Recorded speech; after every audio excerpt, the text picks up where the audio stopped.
বেগম রোকেয়ার মানে স্বপ্ন আকাঙ্ক্ষা, আসলে তিনি স্বপ্ন দেখেছিলেন বলেই কিন্তু আজকে আমরা এগিয়ে যেতে পেরেছি।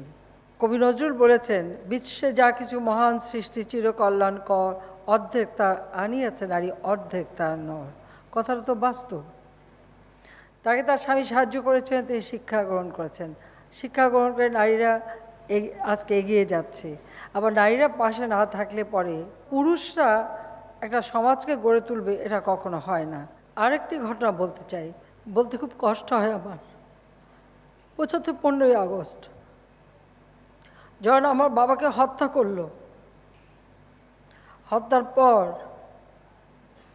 ওই খুনিরা আমার মাকে বলেছিল আমাদের সাথে চলেন। তিনি দাঁড়িয়ে থেকে বলেছিলেন, আমি কোথাও যাব না, তোমরা তাকে গুলি করে মেরেছ, আমাকেও এখানে গুলি করে মারো, কিন্তু আমি এখান থেকে এক পা নড়ব না।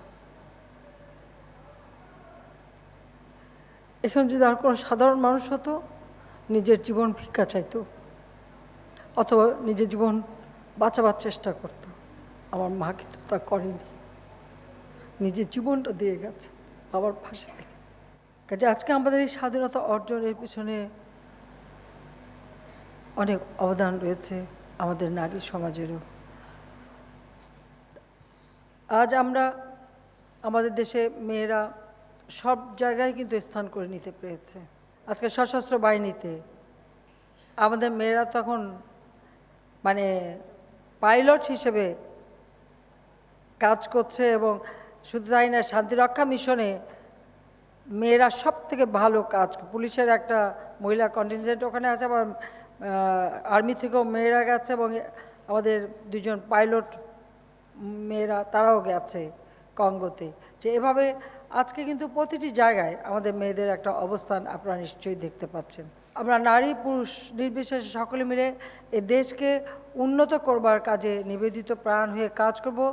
মেয়েদেরকেও সবসময় এটা ভাবতে হবে যে তার যে মেধা, তার যে শক্তি, সেটাকে যেন বিকশিত করা যায়, সেটা নিজেদেরও উদ্যোগ নিতে হবে। কারণ মুখাপেক্ষি হয়ে না, নিজের পায়ে দাঁড়িয়ে চলতে হবে। কিছু বাধা তো থাকে, বাধা আসবে, কিন্তু সে বাধা অতিক্রম করে নিজেদেরকে এগিয়ে নিয়ে যেতে